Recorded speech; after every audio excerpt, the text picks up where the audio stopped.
কেউ যদি নবুয়তির দাবি করে তার পরিণাম ভালো হয় না। চিল্লায় বলেন ঠিক কিনা?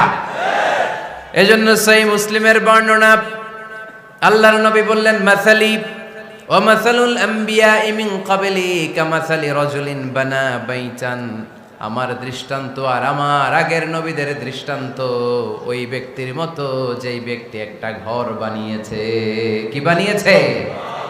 খেয়াল করে শুনবেন, আল্লাহর হাবিব বললেন আমার দৃষ্টান্ত আর আগের সব নবীদের দৃষ্টান্ত হচ্ছে ওই ব্যক্তির মতো যে ব্যক্তি একটা ঘর বানিয়েছে, যেই ঘরটা অনেক সুন্দর করে সে ডিজাইন করেছে। ঘরের ডানে বায়ে উপরে নিচে সামনে পেছনে এত সুন্দর ডিজাইন, নিখুঁত, খুঁত ধরার মতো কোনো জায়গা নাই। লোকজন এসে যারাই ঘরটা দেখে সবাই বলে বাহ বাহ। কি বলে? এত সুন্দর ঘর আমরা দেখি নাই। তবে একটা জায়গায় একটা ভুল ছিল, একটা জায়গায় একটা খুঁত ছিল। ঘরের একটা ওয়ালে ইটের গাঁথুনির জায়গাটাতে এক জায়গায় একটা ইটা কম ছিল। কি কম ছিল? ইটা কম ছিল। সবাই বললো তোমার ঘরটা অনেক সুন্দর, এক জায়গায় একটু সমস্যা, দেয়ালের গাঁথুনিতে একটা ইটা নাই। বিশ্বনবী সাল্লাল্লাহু আলাইহি সাল্লাম বলেন, ফা আনাল লাবিনা ওয়া আনা খাতামুন নাবিয়িন। আমি হচ্ছি সেই ইটা, আমাকে যখন আল্লাহ তাআলা ওই জায়গায় গ্যাপ পূরণের জন্য রেখে দিল, গোটা বিশ্বটা উজালা হয়ে গেল, নবুয়তির মালাটা পরিপূর্ণ হয়ে গেল। ফা আনাল লাবিনা ওয়া আনা খাতামুন নাবিয়িন। আমি হলাম সেই ইটা, আমাকে যখন আল্লাহ তাআলা দুনিয়ায় পাঠালেন, গোটা দুনিয়াটারে আলোকিত করে দিল কে? এরা হতে হেলে দুলে নুরানি তনু ওকে আসে হায়, সারা দুনিয়ার হেরে মেরে পর্দা খুলে খুলে যায়। সে যে আমার কামলিওয়ালা কামলিওয়ালা, সে যে আমার কামলিওয়ালা কামলিওয়ালা। তার ভাবে বিভোল রাঙ্গা পায়ের তলে, পর্বত জঙ্গল টল মল টলে, খুরমা খেজুর বাদাম জাফরানি ফুল ঝরে ঝরে যায়। সে যে আমার কামলিওয়ালা কামলিওয়ালা। সুবহানাল্লাহ পড়েন। এজন্য আল্লাহর হাবিব বলতেন, আমি শেষ নবী, আমি শেষ রাসূল, আমার পরে কোনো রাসূল নাই, আমি হলাম খাতামুন নাবিয়িন। সুবহানাল্লাহ পড়েন। তাহলে কোরআন সর্বপ্রথম আল্লাহর হাবিবের যেই পরিচয়টা দিল সেটা হচ্ছে আল্লাহর হাবিব হচ্ছেন রাসূলুল্লাহ। আওয়াজ করে বলেন তো, তিনি কি ছিলেন?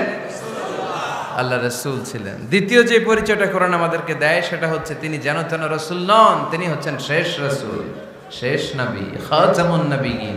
তার মানে আমার নবীর পরে আর কোনো নবী পৃথিবীতে আসবে। তিন নাম্বার কোরআন যে পরিচয়টা আল্লাহর হাবিবের আমাদের সামনে তুলে ধরেছে সেটা হচ্ছে তিনি রাসূল ছিলেন, শেষ রাসূল ছিলেন, তবে তিনি মানুষ ছিলেন। তিনি কি ছিলেন? আওয়াজ করে বলেন। আমার নবী কি জিন ছিল? ফেরেশতা ছিল না? কি ছিল? আওয়াজ করে বলেন, কি ছিল? তিনি মানুষ ছিলেন, তবে যেন তেন মানুষ নন, অসাধারণ মানুষ। কেমন মানুষ?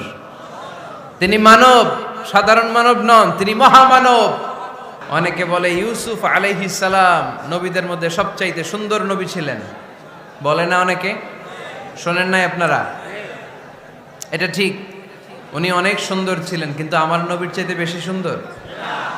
আল্লাহর হাবিব বলতেন, আনা মালিহুন ওয়া আখি ইউসুফু সাবিহুন। মানে আমি হচ্ছি মালিহ, লাবণ্যময় সুন্দর, আর আমার ভাই ইউসুফ হচ্ছে সাদা সুন্দর। একদিকে লাবণ্যময় সুন্দর, আরেকদিকে সাদা সুন্দর, কোনটার দাম বেশি? চিল্লায় বলতে হবে কোনটা? আল্লাহর হাবিব ছিলেন মালিহ। মালিহ শব্দটা এসেছে মিলহন থেকে। মিলহন মানে লবণ, মিলহন মানে কি? লবণ। লবণ থেকে লাবণ্যময়। আল্লাহর হাবিব ছিলেন মালিহ, এত সুন্দর ছিলেন।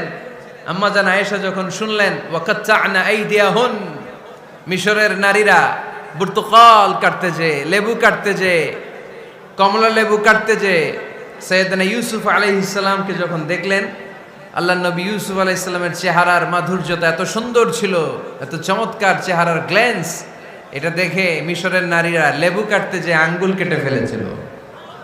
আল্লাহর কোরআন সাক্ষী। সুবহানাল্লাহ পড়ে। এই ঘটনা যখন আম্মা জান আয়েশা রাদিয়াল্লাহু তাআলা আনহা শুনলেন, তিনি বললেন, ও মিশরের নারীরা, তোমরা ইউসুফ নবীর সৌন্দর্য দেখে লেবু কাটতে যে আঙ্গুল কেটেছো, আমার স্বামী বিশ্বনবী মুহাম্মদ সাল্লাল্লাহু আলাইহি ওয়াসাল্লামের চেহারা যদি দেখতা, তাহলে লেবু কাটতে যে আঙ্গুল নয়, কলিজাটা কেটে টুকরা টুকরা করে দিতা। আবার আম্মা জান আয়েশা বলেন, তোমাদের জন্য একটা সূর্য আছে, আমার জন্য একটা সূর্য আছে।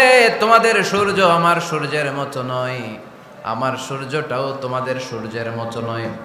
তোমাদের সূর্যটা প্রতিদিন সকালবেলা পূব আকাশে উদিত হয়ে গোটা বিশ্বটারে আলোকিত করে ফেলে, কিন্তু আমার সূর্যটা সকালবেলা উদিত হয় না।